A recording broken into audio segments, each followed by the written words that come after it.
আসসালামু আলাইকুম, আশা করি আপনারা সবাই ভালো আছেন। তো আজকের বটগাছ সাধনার দ্বিতীয় পর্ব। এই দ্বিতীয় পর্বে আপনাদেরকে আরেকটা সাধনা শিখিয়ে দিলাম। এই সাধনাটা করতে গেলে আপনাদেরকে সর্বপ্রথম এইরকম একটা বাঁশি লাগবে, বাঁশের বাঁশি। এবং এই বাঁশিটা এটা শুধুমাত্র যে বাঁশের বাঁশি হলেই হবে তা না, এটাকে কবর থেকে যে আপনারা দেখবেন মুসলমানরা কবর দেয়, কবর দেওয়ার পর ওখানে বাঁশ দেয়। ওই বাঁশ গজাইয়া দেখবেন যে একটা বাঁশের সৃষ্টি হয়। ওই বাঁশের যে কুঞ্চিটা যে গজাইয়া বাইরে হয়, ওখান থেকে একটা কুঞ্চি কেটে এরকম একটা বাঁশি বানাবেন। এরকম দেখেন, এরকম একটা বাঁশি বানাবেন। এই বাঁশিটা দিয়ে আপনাকে সাধনাটা করতে হবে, বটগাছ সাধনা। কবর থেকে যে বাঁশ গজাইছে ওই বাঁশটাকে বাঁশি হিসেবে বানায় নেবেন। নেওয়ার পরে বাঁশি বাজাটা কোনো মতন আপনাকে শিখে নিতে হবে, শিখে নিতে হবে, কেননা এই সাধনটা করতে গেলে বাঁশি বাজানোটা আবশ্যক। তো দেখেন, যখন আপনাদেরকে এরকম একটা বাঁশি আপনাদের কাছে যখন চলে আসবে বা আপনারা ম্যানেজ করে ফেলবেন, তখন আপনারা সাধনায় যাইতে পারবেন। কিরকম সাধনায় যাইতে পারবেন? আপনাকে সর্বপ্রথম একটা বট গাছ নির্ধারিত করে নিতে হবে, যে বট গাছটা দেখতে অনেকটা ভয়ঙ্কর, যেখানে মানুষ মনে করে যে কিছু না কিছু আছে, ওইরকম একটা বট গাছ চয়েস করে নেবেন। ওইরকম বট গাছের নিচে, অথবা যদি শ্মশানে বট গাছটা হয় তাহলে বেটার হয় সব থেকে। তো যাই হোক, যেখানে মন চায় ওখানেই হোক, সমস্যা নেই। ওই বট গাছের গোড়ায় এই সাধনা করার 3 দিন আগে থেকে নিরামিষ খাইতে হবে, স্ত্রী সহবাস সম্পূর্ণরূপে নিষেধ। এভাবে 3 দিন বাদে যখন আপনারা পূর্ণিমা আসবে, যখন ওই পূর্ণিমা রাত থেকে সাধনা শুরু করবেন একদম অমাবস্যার রাত পর্যন্ত। এই সাধনাগুলো কোনো ইউটিউব চ্যানেল আপনারা পাবেন না, এগুলো কোনো কিতাবাদিত পাবেন না, এগুলো গুরু কাছ থেকে পাওয়া।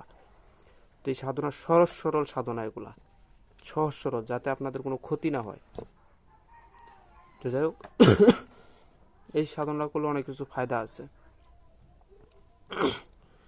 এই সাধনাটা করার সময় আপনাদের যে নিয়মটা, সেটা হচ্ছে সাধনাটা করার সময় ওই আসনটা বটগাছের গোড়াটাকে সুন্দরভাবে পরিষ্কার করে, ওইখানে যখন আপনার সাধনা প্রথম দিন যাবেন, পূর্ণিমা রাতে প্রথম দিন যখন যাবেন, লাল কাপড়ের উপরে বসবেন। প্রত্যেক দিনে লাল কাপড়ের উপরে বসবেন, সামনে আগরবাতি, মোমবাতি, ঘিয়ের বাতি জ্বালাই দেবেন।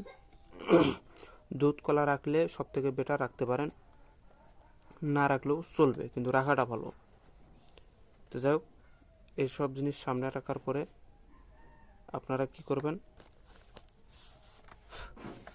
যে মন্ত্রটা আমি এখানে দিব, এই মন্ত্রটাকে আপনাকে এই বাঁশির মধ্যে, এই যে বাঁশিটা দেখতেছেন, এই বাঁশির মধ্যে মাত্র 7 বার পাঠ করে 7টা ফুঁক মারবেন। ঠিক এই যে এই ফুঁকটাতে, এই যে এটা যে ফাঁকাটা দেখতেছেন, এই ফাঁকার মধ্যে যখন ফুঁক মারবেন, এই বাতাসটা তখন এই সম্পূর্ণ এই 6টা ছিদ্র দিয়ে পার হয়ে যাবে। এভাবে 7 বার মন্ত্র বলে 7টা ফুঁক মারবেন এই ফুঁকাটার মধ্যে। আপনার বাঁশির কাজ শেষ। এখন আপনি সাধনা করবেন। কিভাবে করবেন? আমি বলছি, যারা বাঁশি বাজাতে পারে একমাত্র তারা এই সাধনটা করবে, অন্যথায় সাধনটা কেউ করতে পারবে না। একমাত্র যারা বাঁশি বাজাইতে পারে তাদের জন্য এই সাধনাটা।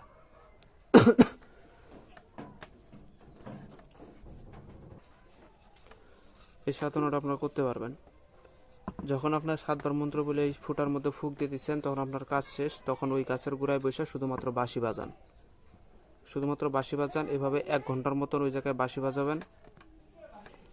1 ঘন্টার মতন বাঁশি বাজাবেন। দেখবেন যে 1 ঘন্টা, প্রত্যেক দিন 1 ঘন্টা আপনাকে নির্দিষ্ট টাইম করে নিতে হবে। 1 ঘন্টা হোক, আধা ঘন্টা হোক, 10 মিনিট হোক, এটা আপনাকে টাইম করে নিতে হবে।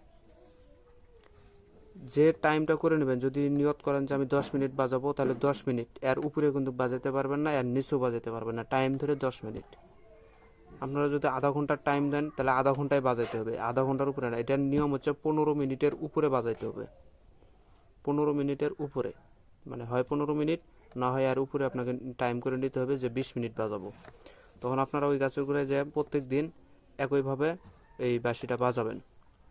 15 মিনিট টাইম করে নিলে 15 মিনিটই বাজাবেন। 15 মিনিট বাজানোর পরে আপনারা চলে আসবেন। এভাবে 15 দিন বাজাবেন। 15 দিন বাজানোর পরে দেখবেন যে শেষের অমাবস্যা রাত্রেবেলা যখন 15 মিনিট পার করতে না করতে দেখবেন যে আপনার সামনে একজন হাজির হবে, তখন তার সাথে কথাবার্তা বলে নেবেন। উস্তাদে বলছে যে এটা হচ্ছে বট গাছের যে দোষী থাকে সে হাজির হয়। আবার এটাও বলছে যে বাঁশটাকে যে আপনারা নিয়ে আসছেন, যে গোড়ের বাঁশ থেকে নিয়ে আসছেন, সে গোড়ের যে খারাপ জিনিসগুলো থাকে ওখান থেকে একজন এসে হাজির হয়।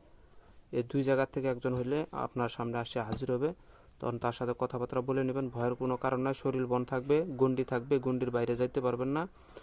আর সাধনায় যেদিন আপনারা মনে করেন প্রথম দিন সাধনায় যাইতেছেন, রাস্তায় কারোর সাথে কথা বলতে পারবেন না। সাধনা শেষ করে যখন চলে আসবেন তাও রাস্তায় কারোর সাথে কথা বলতে পারবেন না। তো এইভাবে আপনারা সাধনাগুলা করবেন। আমি মন্ত্রটা দিয়ে দিতেছি, আপনারা মন্ত্রটা নোট করে রাখবেন, আমি স্ক্রিনেও দিয়ে দিব। মন্ত্র হচ্ছে, বাঁশেরও বাঁশে আঙ্গুলের টিপ দিলে বলে রাধা কৃষ্ণ এই বৃক্ষে কে আসো তুমি শীঘ্রই দেখা দাও মোরে দোহাই জিন্দা হরি। আবারও বলতেছি, বাঁশেরও বাঁশে আঙ্গুলের টিপ দিলে বলে রাধা কৃষ্ণ এই বৃক্ষ কে আসো তুমি শীঘ্রই দেখা দাও মোরে দোহাই জিন্দা হরি। এই মন্ত্রটাকে আপনাকে 7 বার পাঠ করে বাঁশিতে ফুঁক দিয়ে আপনাকে 15 মিনিট বাজাতে হবে ওই জায়গায়। যে যত সুর তুলতে পারবে ভালো, তার জন্য তত ভালো, কারণ এটা সুরের উপরেই সব কিছু, বাঁশির বাজানোর উপরেই সব কিছু।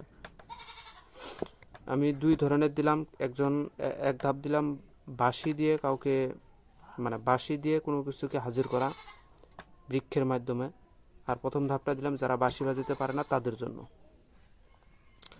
আবার এটার আরেকটা ফায়দা কি, জিনের রুগী হাজির করবেন, রুগীর শরীরে হাজির করবেন, বেশি কিছু বলতে হবে না, শুধু মন্ত্র 7 বার পাঠ করে বাঁশের ফুকের মধ্যে ফুক দিয়া ওনার সামনে কিছুক্ষণ বাজাবেন, 2-3 মিনিট বাজাবেন, দেখবেন যে সঙ্গে সঙ্গে ওনার শরীরে ভরণ উঠে গেছে।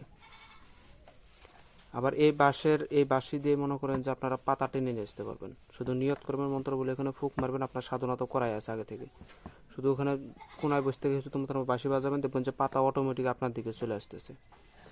সাপ হোক, কুমড়া অনেকে আছে কুমড়া দিয়ে কিন্তু পাতা খেলায়, কুমড়া আপনি ঘুরায় আপনার কাছে চলে আসবে এই সাধনটা করা থাকলে। তো যাই হোক, সবাই ভালো থাকবেন। যদি ভিডিওটা ভালো অবশ্যই লাইক কমেন্ট শেয়ার করে পাশে থাকবেন। যদি কারো কোনো কিছু প্রয়োজন হয় অবশ্যই আমার সাথে যোগাযোগ